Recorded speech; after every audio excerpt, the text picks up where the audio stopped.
सलाजूका room इस ख़ानदान का बानी सुलेमान बिन कतलमश था।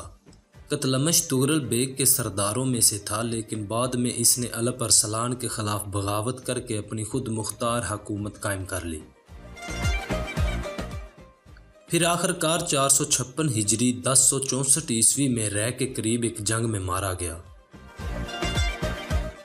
इसका बेटा सुलेमान किस्मत आजमाई के लिए एशिया कूचक में चला आया और 470 हिजरी 1077 ईस्वी में नाइसा पर, जो बाज़ंतीनियों का एक मशहूर शहर था, इस पर कब्जा कर लिया और इस शहर को अपना पाया तख्त बनाया और एक नई सल्तनत की बुनियाद डाली।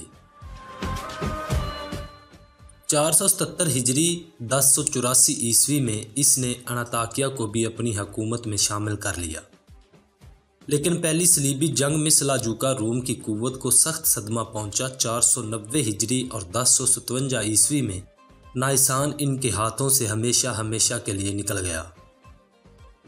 इसी के साथ एशिया कोचक के मगरबी हिस्से में भी इनकी हुकूमत का खात्मा हो गया और इन इलाकों पर बाज़ंतीनियों का कब्जा हो गया। सिर्फ एशिया कोचक का अंदरूनी हिस्सा ही इनके पास रह गया था, लेकिन वहाँ भी दानिशमंदों से मुकाबला था। मगर गर्ज 6ठी सदी के अवाइल में सलाजूका की हालत बहुत नाजुक नज़र आती थी, लेकिन मसूद बिन किलज अरसलान ने इस गिरती हुई सल्तनत को संभाला और कूनिया को पाया तख्त बनाया और एक मजबूत हुकूमत कायम की। इसके जानशी किलज अरसलान सानी ने अपनी फतूहात से सल्तनत में इजाफा किया और दानिशमंदों को मगलूब करके इन्हें अपने साथ शामिल कर लिया। 578 हिजरी 1182 ईस्वी में किलज अरसलान सानी का इंतकाल हो गया। इसके बाद इसका बेटा गयासुद्दीन के खुसरो अव्वल तख्त नशी हुआ। इसने बाज़ंतीन के खिलाफ जंग करके अनाताकिया की बंदरगाह पर कब्जा कर लिया और इसके बाद इसके जानशीन अज़लुद्दीन के कौस अव्वल ने सनूब को भी फतह कर लिया। अज़लुद्दीन के कौस और बाद में अलाउद्दीन कैकुबाद की हुकूमत शान शिकवा में सलाजूका रूम की तारीख में अपना नज़ीर नहीं रखता, लेकिन गयासुद्दीन के खुसरो सानी ही के दौर में 636 से 644 हिजरी बमुताबिक 1238 से 1246 ईस्वी में सल्तनत का जवाल शुरू हुआ, जो फिर इसके बाद ना रुक सका। इस दौरान तातारी तूफ़ान एशिया कूचक की सरहद तक आन पहुंचा था और अर्ज़ रूम सरहदी किलों पर तातारियों का कब्जा हो गया था। आखिरकार 641 हिजरी बमुताबिक 1243 ईस्वी में कोज़ावाह की जंग ने सल्तनत सल्जूकिया की किस्मत का फैसला कर दिया और आले सल्जूक की आज़ादी हमेशा के लिए ख़त्म कर दी गई।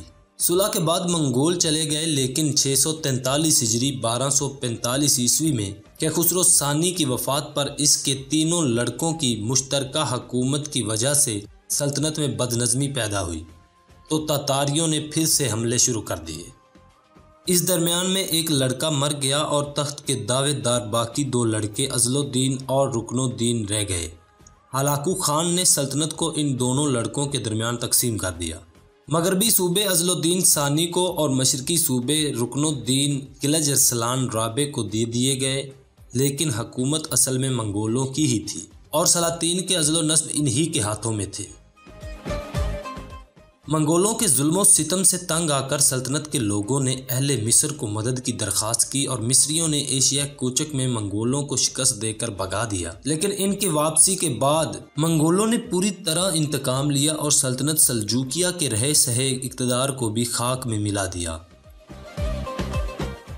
सल्तनत की कमज़ोरी से फ़ायदा उठाकर अमराए सल्तनत ने मुख्तलिफ इलाके और सूबों में खुद मुख्तार हुकूमतें कायम कर लीं। इनमें बनु करमान और बनु अशरफ अपनी कुव्वत में ज़्यादा मुमताज़ थे। मंगोलों ने इनको रोकने की कोशिश की, लेकिन वो आर्जी शिकस्तों के बाद फिर से हुकूमत कायम कर लेते थे।